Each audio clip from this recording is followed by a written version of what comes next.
Assalamualaikum warahmatullahi wabarakatuh. Perkenalkan kami dari kelompok 1 yang terdiri atas saya Marsyana Kolo, Bunga Dania, Nur Asisa, dan Anissa Herawati. Di sini kami akan menjelaskan materi tentang pasar modal. Apa itu pasar modal?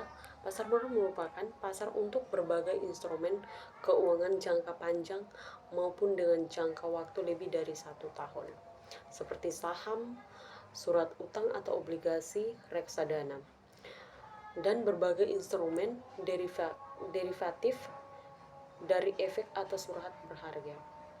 Pasar modal merupakan sarana pendanaan bagi perusahaan dan pemerintah dan berbagai sarana-sarana kegiatan berinvestasi bagi pemilik dana atau investor. Manfaat pasar modal. Yang pertama, bagi masyarakat pencipta lapangan pekerjaan. Yang kedua, bagi investor sarana investasi. Yang ketiga, bagi emiten penyebaran kepemilikan ke seluruh lapisan masyarakat. Yang keempat, bagi pengusaha sumber pembiayaan. Yang kelima, bagi negara keterbukaan dan profesionalisme iklim usaha secara sehat. Peran Bursa Efek: 1. Membuat peraturan pencatatan perdagangan dan keanggotaan. Kedua, menyediakan sarana perdagangan efek. Ketiga, mencegah yang dilarang di bursa. Keempat, menciptakan instrumen dan jasa baru. Kelima, mengupayakan likuiditas.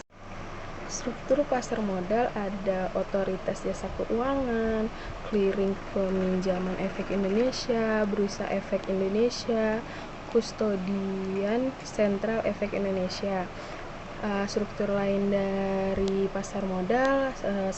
Ada perusahaan efek, penjamin emisi efek, manajemen investasi, perantara pedagang efek. Kedua, ada profesi penunjang, akuntansi, konsultan hukum, penilaian, notaris profesional lain. Yang ketiga, ada lembaga penunjang, kustodian, biro administrasi efek atau BAE, wali amanat, pemeringkat efek. Yang keempat, ada emiten, perusahaan publik reksadana. Kelima, ada investor, institusi retail. Nah, dalam struktur pasar modal itu kan ada OJK atau Otoritas Jasa Keuangan. Jadi OJK ini tugasnya yaitu melakukan pengaturan dan pengawasan terhadap kinerja jasa keuangan di sektor perbankan, sektor pasar modal, dan sektor industri keuangan non-bank. Adapun tujuan didirikannya OJK ini yaitu agar keseluruhan kegiatan dalam pasar modal, sektor pasar jasa keuangan terselenggara secara teratur, adil, transparan, dan akuntabel, dan mampu mewujudkan sistem keuangan yang tumbuh secara berkelanjutan, serta mampu melindungi kepentingan konsumen dan masyarakat.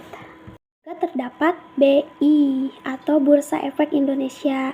Tujuan Bursa Efek Indonesia ini yaitu untuk menyelenggarakan perdagangan efek di pasar modal Indonesia yang teratur, wajar, dan efisien.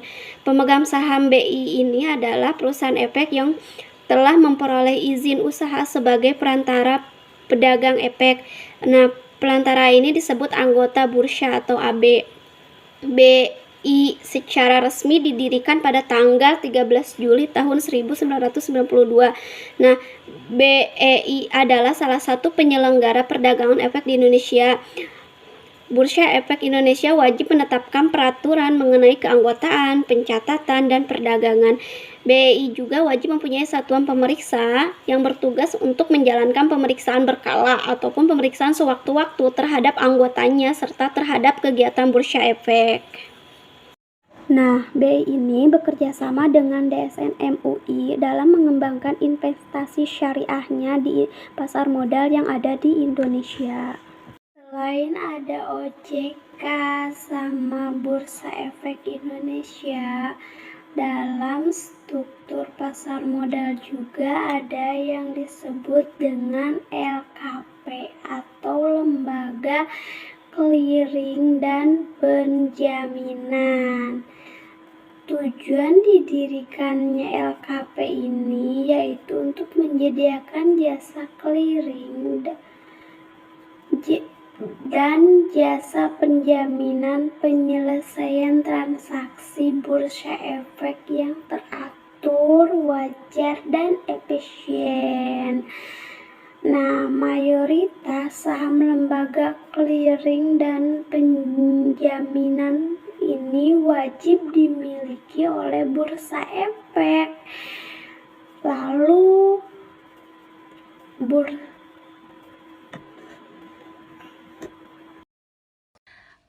Kemudian untuk slide selanjutnya itu ada manfaat berinvestasi di pasar modal. Dimana untuk manfaat berinvestasi di sini ada 3. Untuk yang pertama itu ada capital gain, dimana capital gain itu mendapatkan keuntungan dari selisih harga jual dan harga beli. Kemudian untuk yang kedua itu corporate gain, dimana corporate gain itu seperti punya hak atau terundang dalam berbagai keputusan perusahaan, antara lainnya itu seperti menerima dividen, kemudian menerima saham bonus, membeli saham baru atau yang disebut right issue dan lain-lainnya. Kemudian untuk yang ketiga itu ada RUPS, di mana RUPS itu diundang dalam rapat atau sidang saham, seperti itu. Oke, untuk selanjutnya apa aja yang ada dalam pasar modal? Yang pertama ada saham, yang kedua ada surat utang atau obligasi, yang ketiga ada reksadana. Nah, untuk saham itu sendiri, saham adalah bukti kepemilikan atas suatu perusahaan yang merupakan klaim atas penghasilan dan kekayaan si perusahaan tersebut. Ada beberapa keuntungan bagi para investor bila dia ingin berinvestasi dalam bentuk saham. Yang pertama, dia akan mendapatkan sebuah dividen. Dividen ini merupakan pembagian keuntungan yang diberikan perusahaan dan berasal dari keuntungan yang dihasilkan si perusahaan.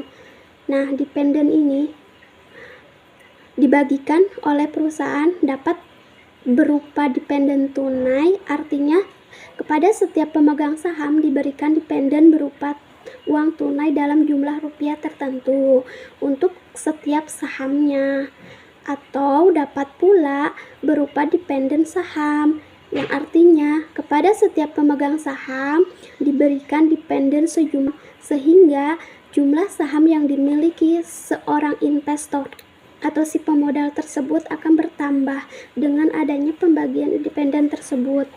Yang kedua, si investor ini dia akan mendapatkan capital gain. Capital gain ini merupakan selisih antara harga jual beli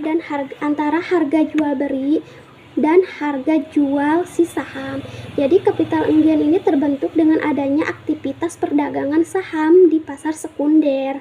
Misalnya nih, si investor membeli saham ABC dengan harga saham 3.000. Kemudian si investor ini dia menjual dengan harga 3.500. Nah, otomatis si investor ini dia mendapatkan laba sebesar 500.